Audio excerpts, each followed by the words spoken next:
یہاں تک پڑھا دیا.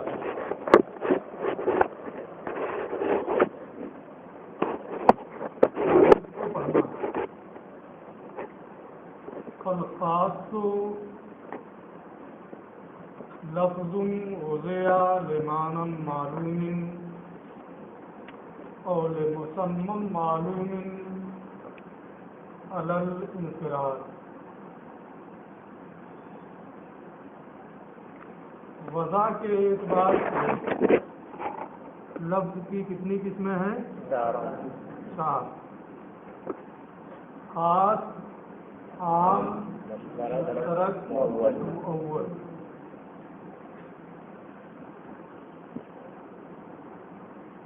خاص اور عام کو ایک فصل میں، مشترک اور مؤول کو ایک فصل میں بیان کیا ہے.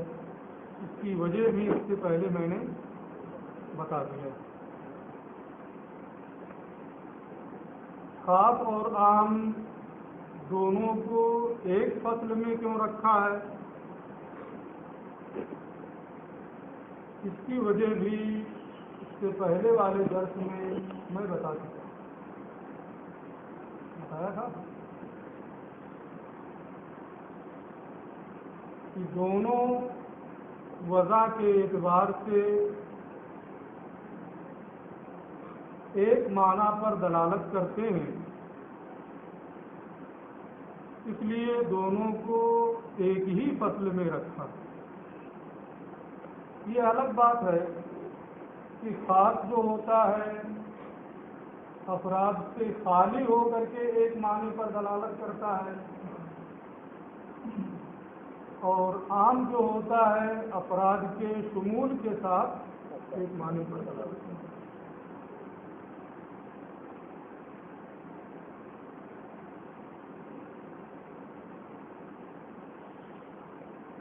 خاص کو عام پر مقدم کیا. کتاب کہاں ہے؟ کیا نام ہے کتاب؟ کہاں ہے؟ تاخیر ہو گئی. کیوں تاخیر ہو گئی؟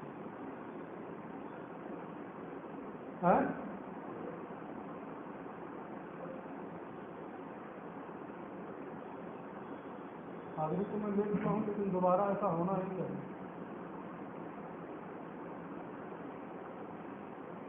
کتاب لے کے آؤ، ٹائم سے آؤ.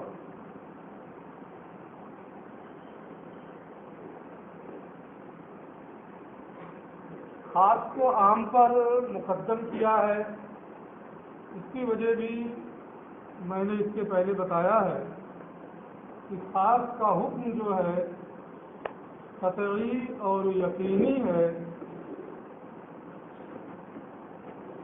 نیز خاص عام کے مقابلے میں مفرد کے درجے میں ہے، اس لیے خاص کو عام پر تعریف پڑھنا ہے. انہوں نے خاص کی تعریف یہ کی ہے کہ خاص ایک ایسا لفظ ہے جو معنی معلوم یا ذات معلوم، شخص معلوم، مسمى معلوم کے لیے تمام افراد سے منفرد ہو کر وضع کیا گیا ہو.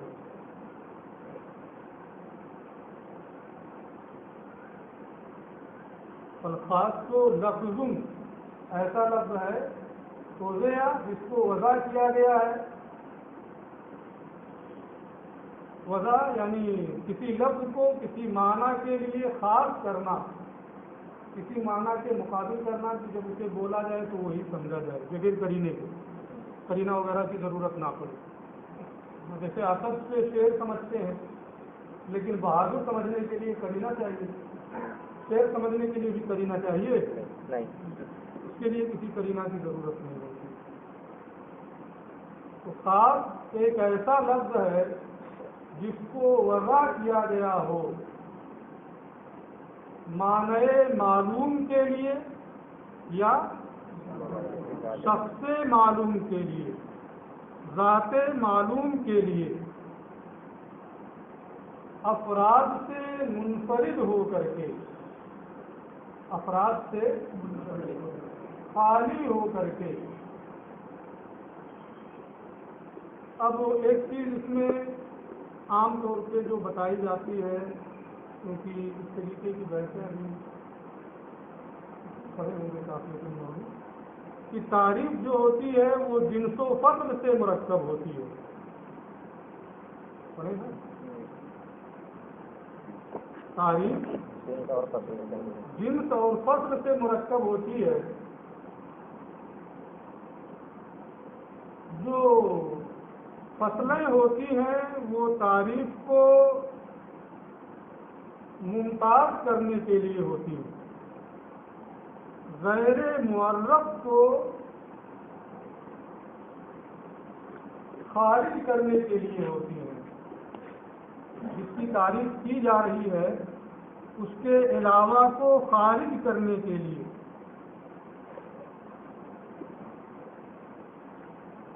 جیسے آپ انسان کی تعریف کریں اور کہہ دیں الحیوان، انسان ممتاز ہوگا؟ یا کہہ دیں الحیوان الماشی، چلنے والا انسان، چلنے والا حیوان، انسان ممتاز ہوگا؟ جب آپ کہیں گے الحیوان الناطق تو انسان جس کی آپ تعریف کر رہے ہیں وہ غیر انسان سے ممتاز ہو جائے گا.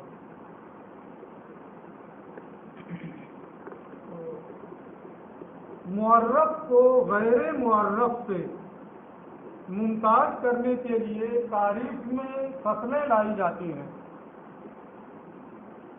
اور جو جنس ہے جیسے الحیوان، یہ جنس کے درجے میں، اس میں گھوڑا بھی ہے، گدھا بھی ہے، ہاتھی بھی ہے، بکری بھی ہے، انسان بھی ہے، سب شامل ہیں.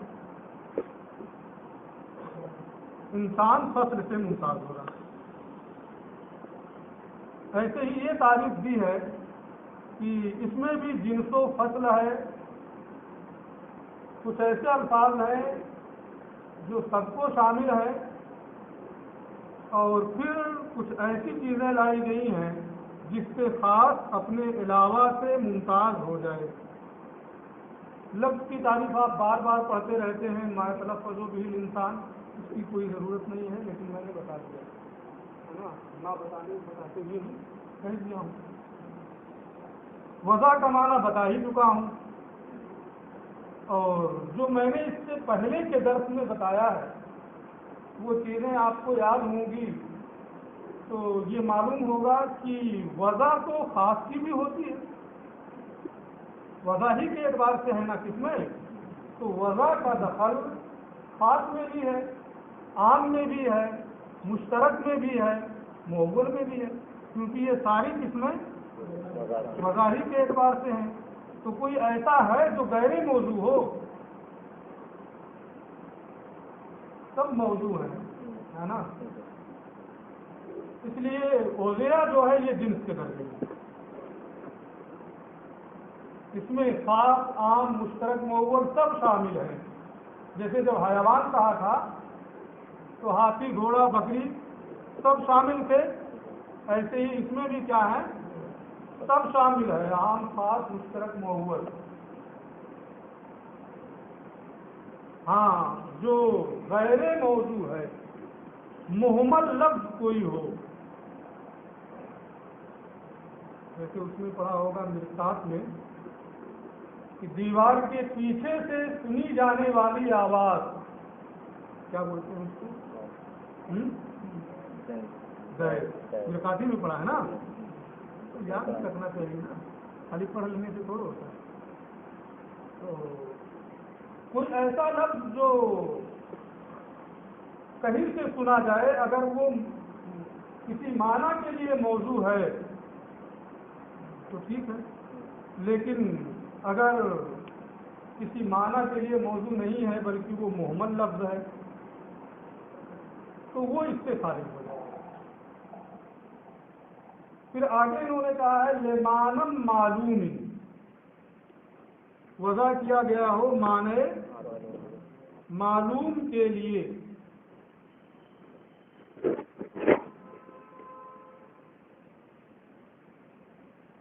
اب اس معنی معلوم میں دو احتمال ہیں. اصل میں جو چیز معلوم ہوتی ہے اس کے دو پہلو ہوتے ہیں.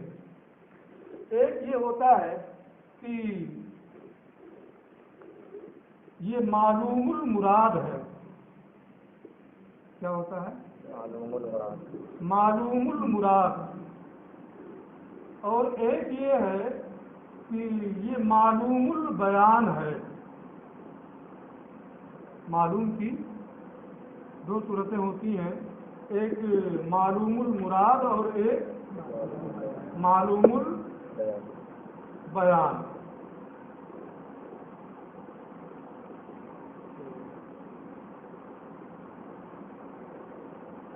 اگر لمانم معلوم سے معنی معلوم المراد یہ مراد ہے. اس سے مراد کیا ہے؟ معلوم المراد، جس کی مراد معلوم ہو، جس کا مقصود معلوم ہو.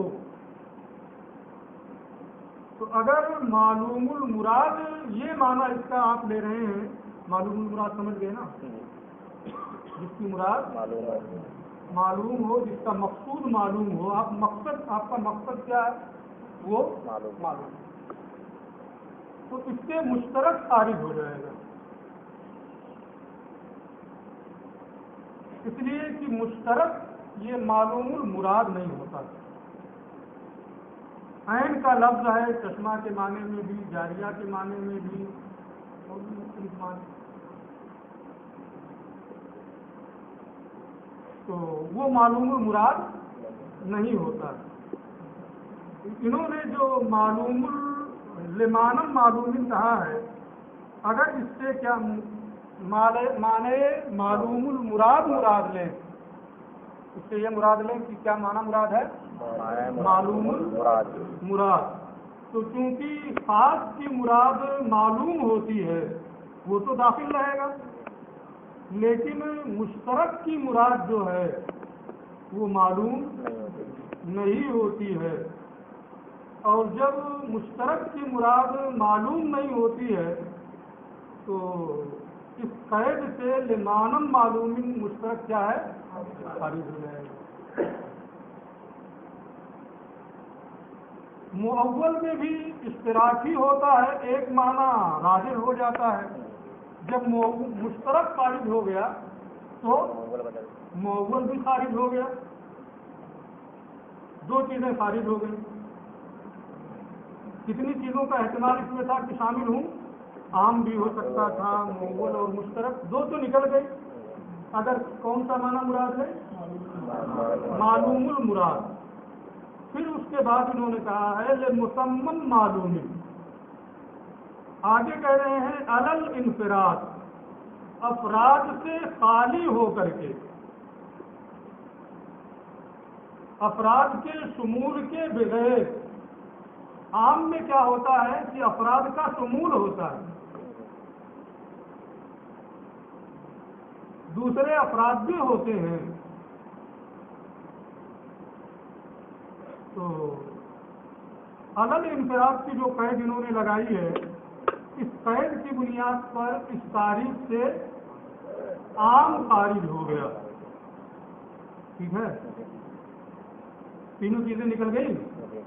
عام بھی، مشترک بھی، مؤول بھی، تینوں خارج ہو گئے. تو معرف جو ہے جس کی تعریف کی جا رہی ہے یعنی خاص، یہ غیر معرف سے اب پورے طور پر ممتاز ہو گیا. جیسے ناطق بڑھا دیے تھے تو صاحب بھی خارج ہو گیا، مشترک بھی خارج ہو گیا، ہے نا، ساری چیزیں خارج ہو گئی، انسان سب سے ممتاز ہو گیا. ایسے یہاں لمانم معلومین علل انفراد کی جو قیدیں ہیں، ان قیدوں کی بنیاد پر خاص اپنے علاوہ دوسری تمام چیزوں سے ممتاز ہوگا. ٹھیک ہے.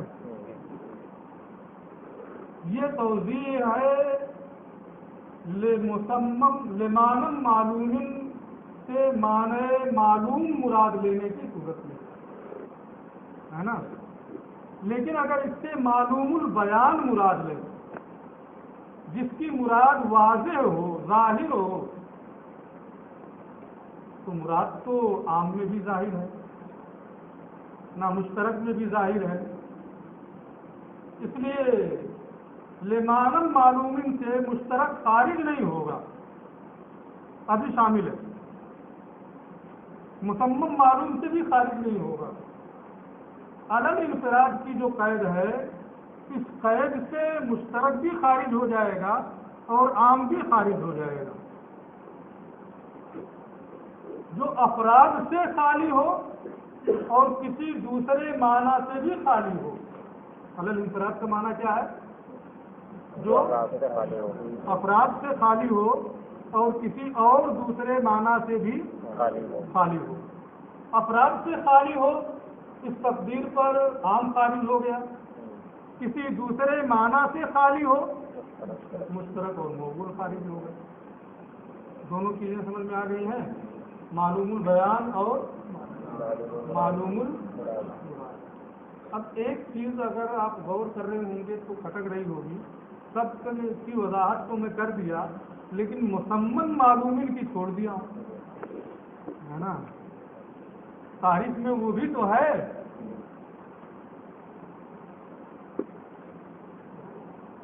اس کا جو اضافہ کیا ہے لمانم معلوم اور لمسمم معلوم،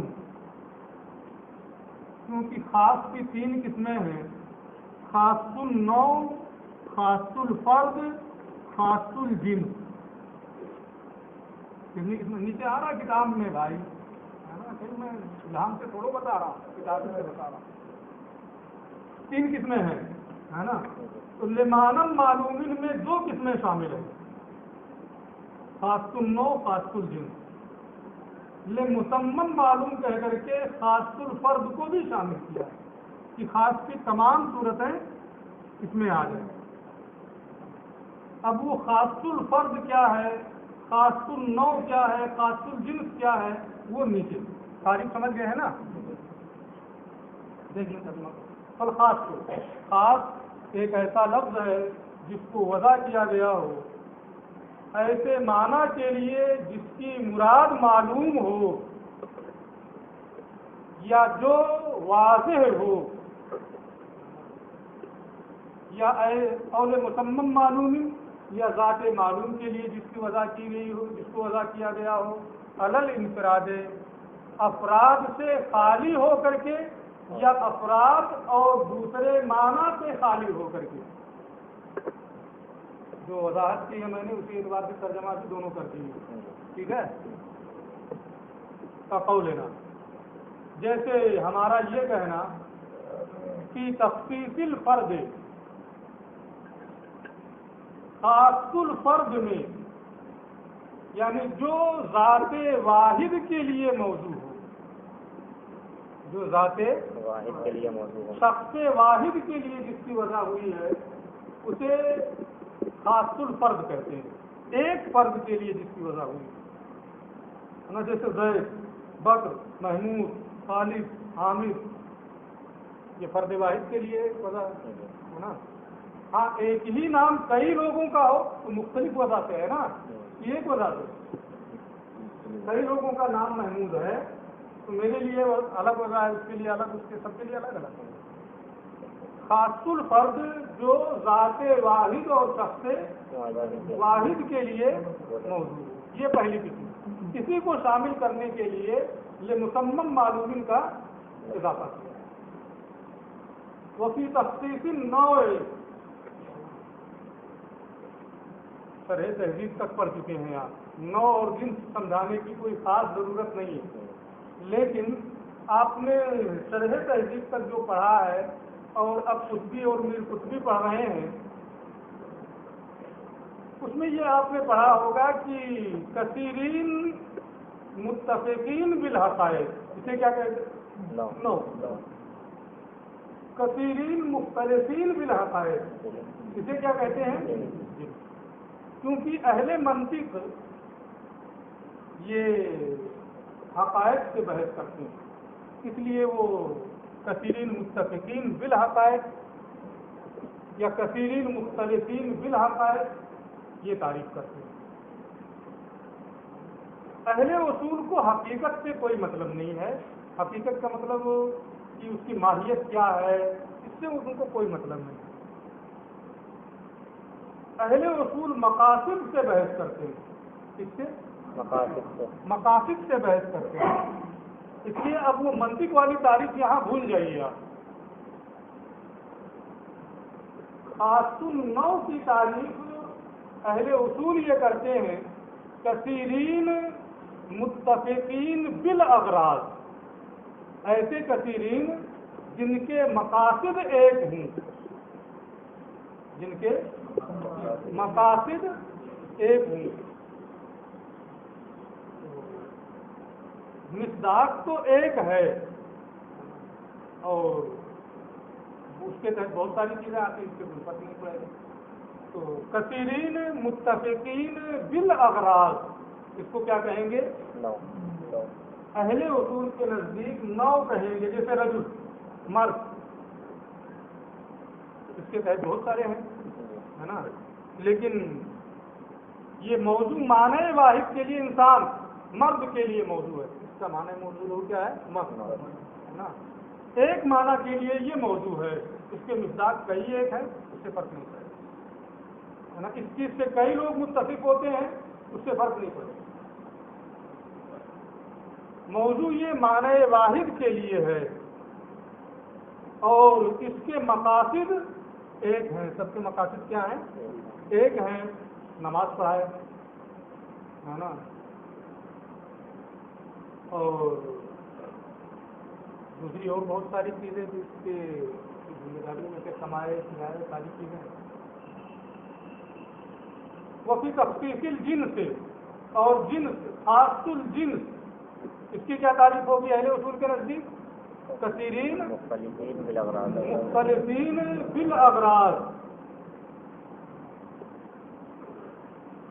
جس کے اغراض مختلف ہوں. اب رجل انسان میں اگرچہ اہل منطق کے اعتبار سے یہ نو ہے، جنس نہیں ہے. اہل منطق کے اعتبار سے یہ کیا ہے؟ نو ہے. لیکن اہل اصول کے نزدیک یہ کیا ہے؟ جنس ہے، کیونکہ اس میں ایسے بہت سے افراد پائے جا رہے ہیں جن کے مقاصد الگ الگ ہیں. انسان میں مرد بھی ہے، عورتیں بھی ہیں، ہے نا. اور مرد کی پیدائش کے مقاصد میں یہ ہے کہ وہ نبی ہو، امام ہو، شاہد حدودوں کے ساتھ میں گواہ بنے وغیرہ ذالک. اور عورت کی تخلیق کے مقاصد میں یہ ہے کہ اس کے بچے پیدا ہوں، مدبرہ ہو، ان میں ولد ہو، گھر کی ضروریات کو انجام دے وغیرہ ذالک. تو اس کے تحت انسان جو لفظ ہے یہ موضوع تو ایک معنی کے لیے ہے، لیکن اس کے مصداق کئی ایک ہیں. اس سے کئی چیزیں متفق ہوتی ہیں، ایسی کئی چیزیں جن کے مقاصد الگ الگ ہوتے ہیں. لہذا اہل اصول کے نزدیک انسان یہ کیا ہے؟ جنس ہے. اہل منطق اگرچہ اس کو نو کے ذریعے سے تعبیر کرتے ہیں، ہم قوم و نحن قوم، ہم رجال و نحن رجال، لا مناقشۃ فی الاصطلاح.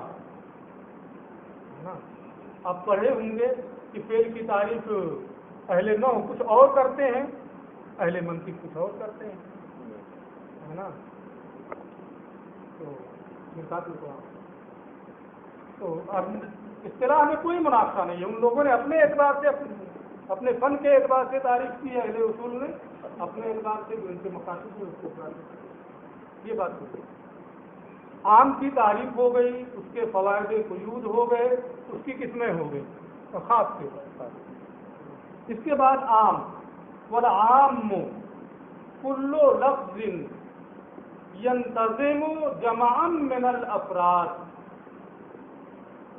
عام ہر وہ لفظ ہے جو تمام افراد کو ایک ساتھ شامل ہو. ینتظموں کا معنی کیا ہے؟ یشتمل ہو یعنی ایک ساتھ شامل ہو، یک بارگی شامل ہو۔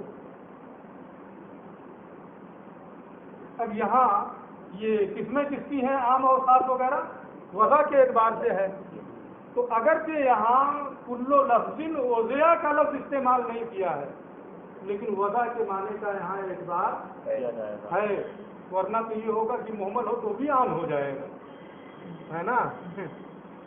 وضع کا لفظ استعمال نہیں کیا ہے، لیکن یہ قسمیں جو ہیں کس کی ہیں؟ وضع کے اعتبار سے، تو وہ معنی یہاں معتبر رہے گا۔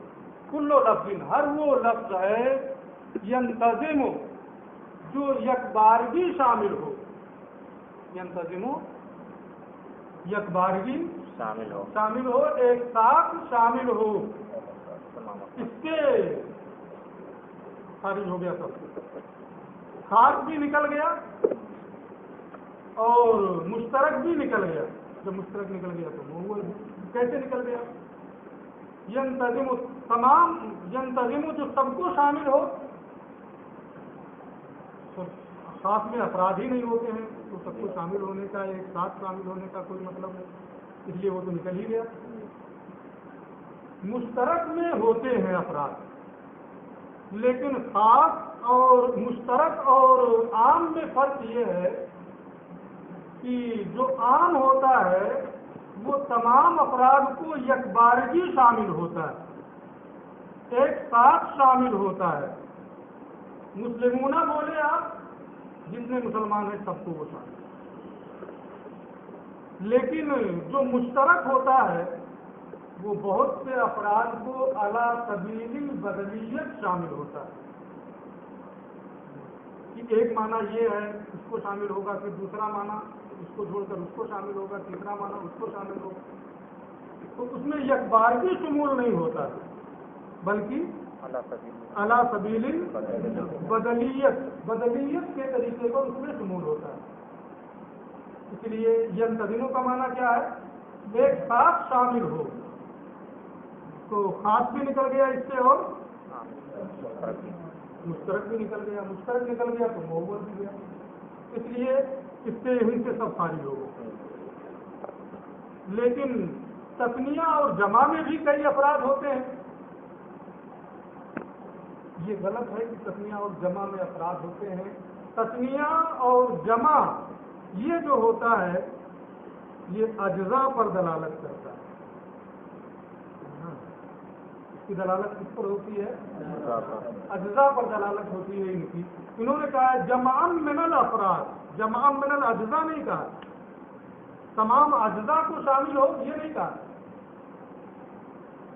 اسماء اعداد کی جو دلالت ہوتی ہے وہ اجزاء، تو جمع من الافراد تمام افراد کو شامل ہو، اجزاء کے بارے میں ان کی گفتگو نہیں ہے، اور جب اس کے بارے میں ان کی کوئی گفتگو نہیں ہے تو اس سے تثنیہ اور اسماء اعداد بھی خارج ہو جائیں گے، اس لیے کہ اس میں افراد نہیں بلکہ اجزاء پائے گا۔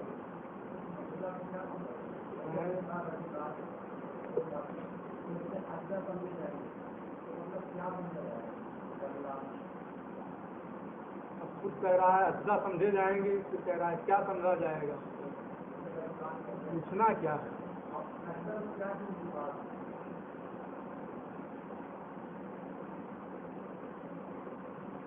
اجزاء حصے کو کہتے ہیں، افراد کامل کو کہتے ہیں، فرق ہے نا، یہی دونوں میں فرق ہے اگر فرق پوچھنا ہے نا۔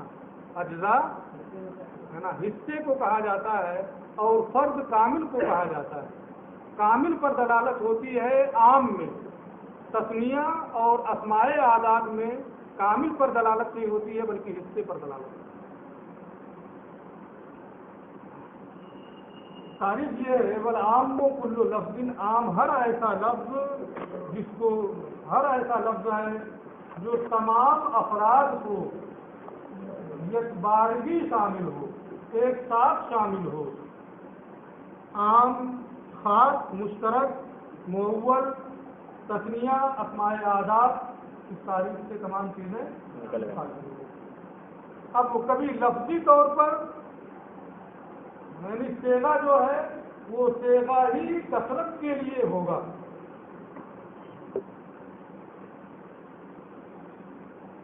جیسے مسلمون مسلمان، تو تمام افراد کو یہ ایک ساتھ شامل ہے. تمام افراد کو، تمام مسلمانوں کو ایک ساتھ شامل ہے. یہ لفظ کے اعتبار سے تمام افراد کی شمولیت کی مثال ہے. وہ مشرکون، اور مشرکون یہ بھی وہی ہے. وہ اما مانند یا لفظ تو مفرد ہو، جمع نہ ہو، صیغے کے اعتبار سے مفرد ہو، لیکن وہ کئی معنوں پر دلالت کر رہا ہو، کئی افراد پر دلالت کر رہا ہو. جیسے قوم ہے، رہت ہے، من ہے، ماں ہے. تو اگر معنی کے اعتبار سے تمام افراد کو وہ ایک ساتھ شامل ہو تو وہ بھی عام ہے. لفظ اور صیغہ کے اعتبار سے تمام افراد کو ایک ساتھ شامل ہو تو وہ بھی کیا ہے؟ عام ہے. دونوں کی تعریف ہو گئی، عام کی اور خاص. اب سب سے پہلے کیونکہ خاص قطعی اور یقینی ہے، اس لیے اس کا حکم یہ بتا رہے ہیں. تاریخ یاد رہے گی نا، ہم پوچھیں گے جب دوسرے دن پڑھانے آئیں گے. اتنی لمبی گھنٹی ہے تو پہلے دونوں کی کسی سے بھی پوچھیں گے، خاص کی تعریف کرو، عام کی تعریف کرو، ہے نا. ضرورت پڑے گی تو فوائد قیود بھی پوچھیں گے کہ اس قید کا کیا فائدہ ہے، اس سے کون سی چیز تعریف ہے. پر وہ حکم خاص یعنی کتاب اللہ میں اگر کوئی ایسا لفظ ہو جو مسمع معلوم یا معنی معلوم کے لیے انفرادی طور پر وضع کیا گیا ہے، ایسے کسی لفظ کا قرآن مقدس میں استعمال ہو.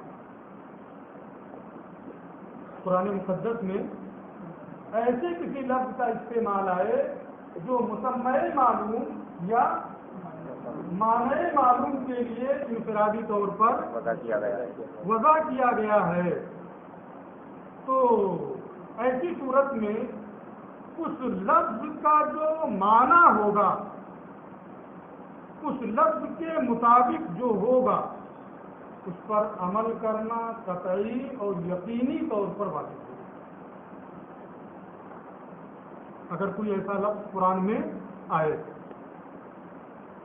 تو اس پر عمل کرنا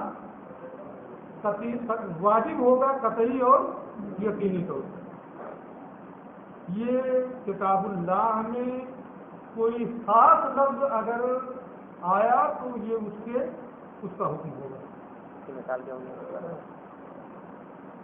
جب میں پڑھا ہوں تب ہے نا، یا پڑھا رہا ہوں تھوڑا سا آگے بڑھ گیا تو چیز ہو جائے گئی. صحیح مثال یہ دے رہے ہیں، مثال ہے نا.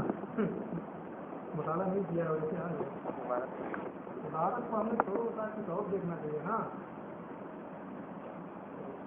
اب ابھی میں جتنا سمجھا رہا ہوں اتنا سمجھے، مثال میں بعد میں.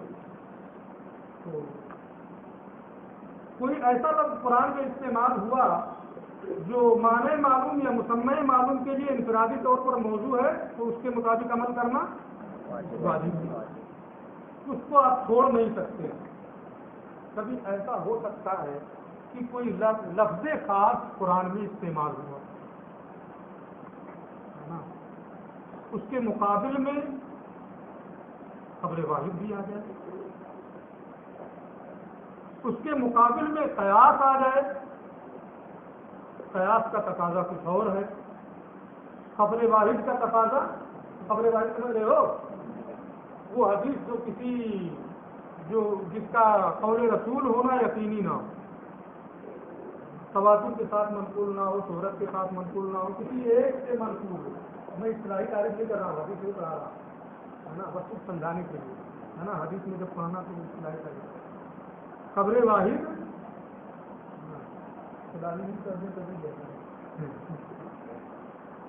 طبقات روات میں سے کسی طبقے میں اگر سند حدیث میں ایک ہی راوی ہو تو اسے خبر واحد.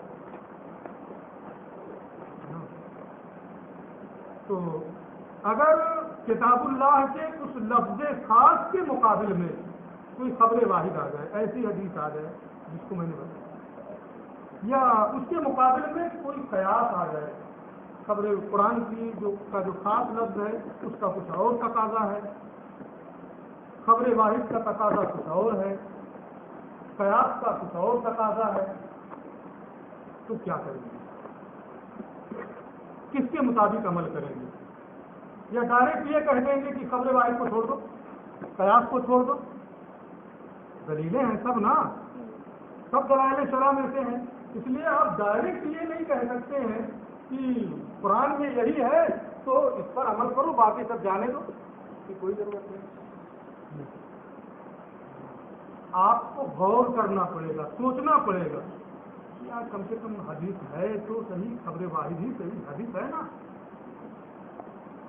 قیاس ہے نا، وہ بھی ایک دلیل شرعی ہے، قیاس کا تقاضا یہ ہو رہا ہے، اس کے مقابل ہو رہا ہے، تو آپ غور کریں، سوچیں کہ اس خبر واحد کا کوئی ایسا معنی بیان کریں کہ وہ قرآن کے مطابق ہو جائے،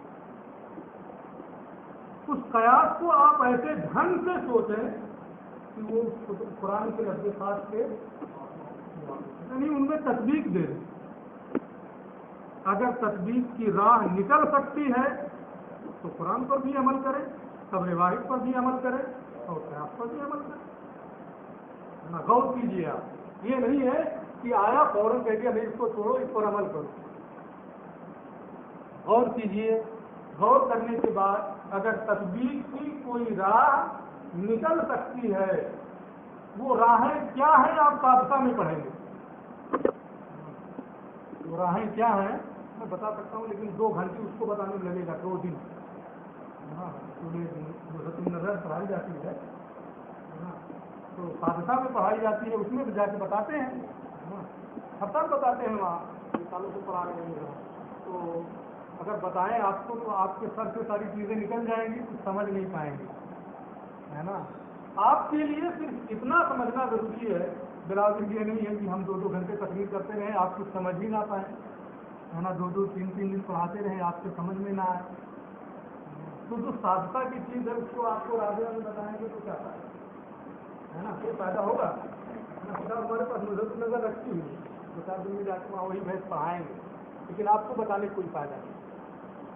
ابھی آپ کو صرف اتنا سمجھنا ہے کہ اگر اس لفظ قرآن کے لفظ خاص اور خبر واحد میں تطبیق کی کوئی صورت بن سکتی ہے تو تطبیق دینا ہے نا، اور اگر تطبیق کی کوئی صورت نہیں بن سکتی ہے، غور کیا، سوچا، سمجھا، نہیں کوئی تطبیق کی راہ نکل رہی، تو اب خبر واحد کو چھوڑ دیں گے، قیاس کو چھوڑ دیں گے، کیونکہ قرآن کا لفظ خاص جو ہے وہ اقوا، جب تطبیق کی راہ نہیں نکل رہی ہے تو اقوا پر عمل کیا جائے گا اور بعد والے کو چھوڑ دیں گے۔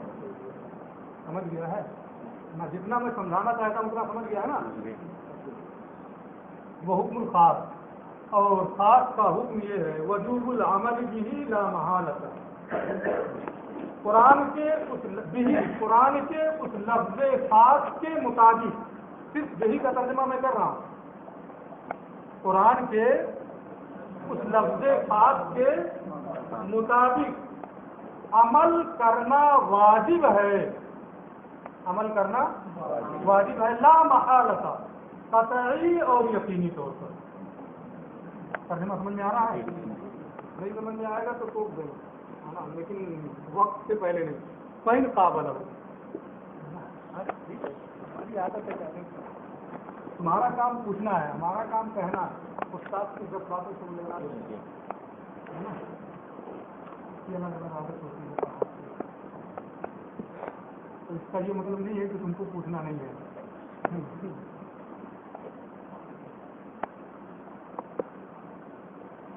کتنا ہو گیا؟ فَإِنْ قَابَلَهُ، اگر قرآن کے اس لفظ خاص کے مقابل، یہ جو قرآن کے اس لفظ خاص، یہ جو میں ترجمہ کر رہا ہوں، قابلہ میں جو ہا ہے اس کا ہے نا، اگر قرآن کے اس لفظ خاص کے مقابل خبر واحد آ جائے، دونوں میں مقابلہ ہو، تعارض ہو جائے بظاہر، یا قرآن کے اس لفظ خاص کے مقابل میں قیاس آ جائے، اس کا لفظ خاص کا مقابلہ تقاضا کچھ اور ہے، قبر واحد کا تقاضا کچھ اور ہے، قیاس کا تقاضا کچھ اور ہے.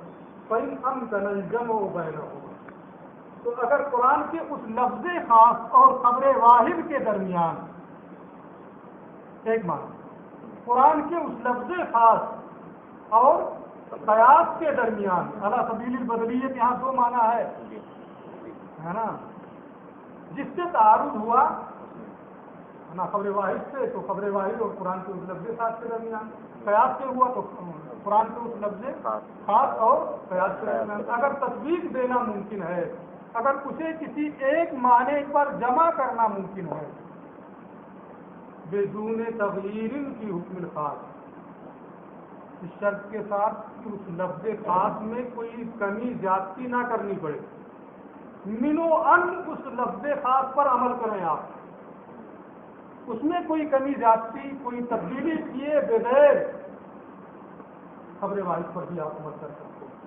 قیاس پر بھی عمل کر سکتے ہیں. ایسی کوئی راہ نکل جائے تو اس صورت میں دونوں پر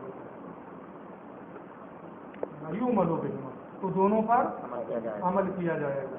وَإِلَّا، اور اگر تطبیق کی کوئی راہ نہیں نکل سکتی ہے، یوں ملو بالکتاب، تو قرآن کے اس لفظ خاص پر عمل کیا جائے گا اور اس کے مقابل میں جو خبر واحد یا قیاس ہے اسے چھوڑ دیا جائے گا. تفصیل آگے زیادہ تفصیل نہیں ہو جائے گی.